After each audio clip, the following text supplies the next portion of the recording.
Hey guys, welcome back. ExactRail has re-released the Thrall 3564 gondolas, and I've got them here to review, so let's see what you get in the box next.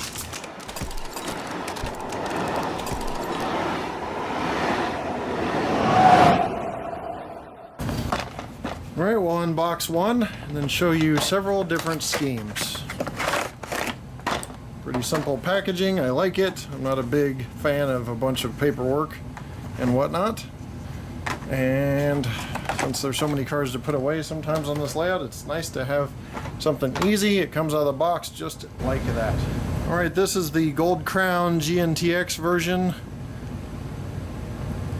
And we'll start on the end here. Got metal couplers, silver tipped air hose end. And the air hose coupler cut bar.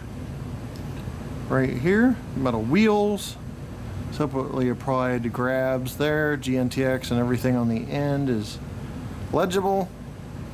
Got the FRA reflective striping all along the side. There's a TTX Gold Crown logo I was referring to. Again, road number on the side. All the markings, Railgun and TTX.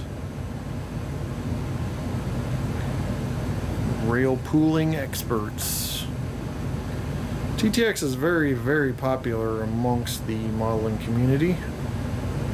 So it's usually a slam dunk, home run, whatever you want to call it. Now, on this end, brake wheel. Got a metal, etched metal platform here for the brake wheel and the brake chain going down. You know, for the crews to access the brake wheel.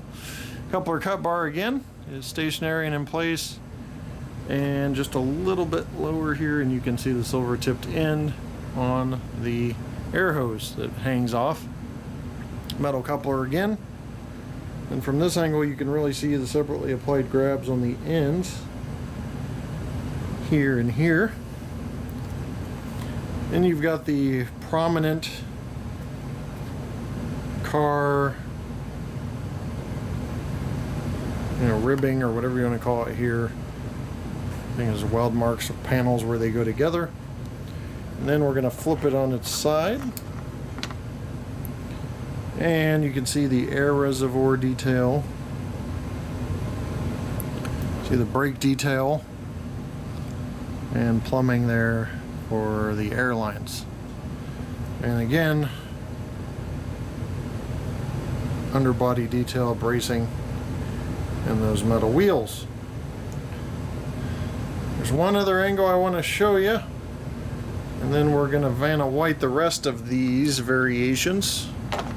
That's the inside, so in case you're wondering what it looks like, it's pretty much a flat, smooth surface with some raised ends.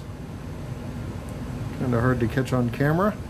One thing to note about this car is for the people that are rivet counters or people that want to model the exact car, this isn't the exact car. I didn't do my research too much, but I do remember this being slightly off from the real thing, so I think it's like a slightly different length or width, different type of car, but it's a great representation. And these things, man, they were going on eBay. The last run of these were going on eBay for a lot of money because people were really wanting to find these. And I kept mine, so I have the last run and this run now.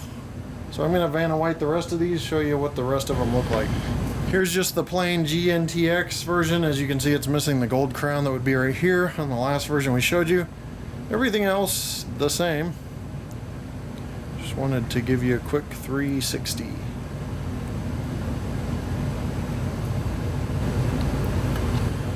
This one's key difference is the TTX updated logo. That's the modernized logo, and just for reference, that is the previous logo. I'm trying to put those side by side so you can see, but as you can see, there's red lettering, I believe. Colorblind, so I think that's red, but more modernized TTX logo on this one. Do a quick 360 here. Here is UP. Again, FRA reflective striping on the side, UP Building America here. UP and the road number there. See the grab iron's a little better on this one, so it's not so dark, but there they are on the end. We got several on this end and 2 on the other end.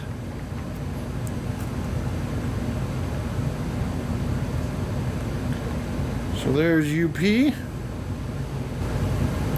Last but not least, Norfolk Southern, which you're going to see a lot more of on my next layout. But FRA striping, NS logo, NS and road number, all the other decaling and lettering as well.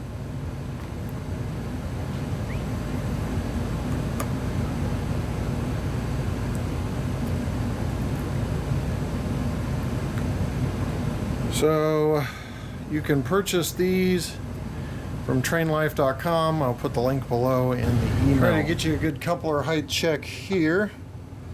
There is no body wobble on these. They have a nice weight to them, so that's good. And coupler height appears to be dead on.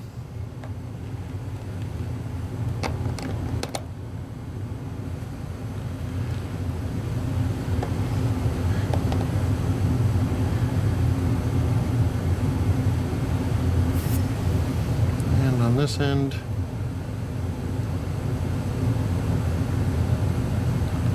looks like it may be a bit high. So I'll check these other ones off camera, let you know what I find. But body wobble is very minimal, or no body wobble. Alright, I checked all the other ones. They are in compliance with the NMRA standards gauge here, but we'll check this one for wheel sets.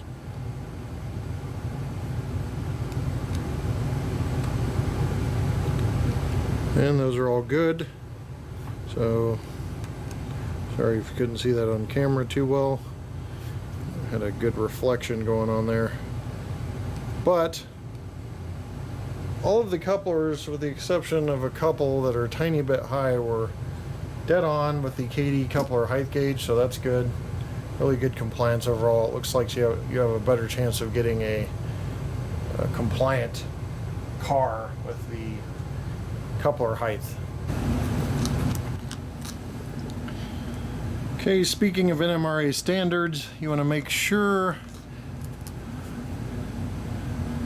you get the length of this car if you want to check NMRA standards. This one is right at 9 inches. You want to do just the car body, not including the couplers. And then you use an NMRA standards on weight to tell you if you have significant rolling stock weight, which in this case is 1 ounce minimum plus half an inch per each ounce of car. So this car should be 5.5 ounces. I have not checked this yet. We're going to go check it on the weight scale right now to see where it's at. All right, so check the weight. And we got, wow, look at that, 5.3 ounces, or 5.4 ounces, 155 grams, 0.155 kilograms, 0.34 pounds. So over 1/3 of a pound, and that is exactly what you want in NMRA. So it actually leveled up to 5.5, and 5.6 now. It keeps jumping around a little bit, but they are completely compliant with NMRA standards, which is rare to see on rolling stock. You've got coupler height correct on almost all of them except for that one. And you have weight correct and wheel sets gauge correct. So everything's good on these cars NMRA standards wise. So here's what I was talking about, body wobble. This thing is firm, it doesn't move, but it rolls very freely. So you can pull a lot of these with one locomotive or a lighter pulling locomotive, so that is no problem whatsoever. Overall, I think these cars are really great. They met all the NMRA compliance, which is rare with the exception of that one coupler, and they look great too, and they're great for present day railroading with those reflective stripings already on there. TTX fans can rejoice in this car for sure. You can pick it up at trainlife.com if you're interested. I'll leave you with a run by since they're out of all of these and a locomotive, and we will see you next time right here on my channel. Thanks for watching and take care.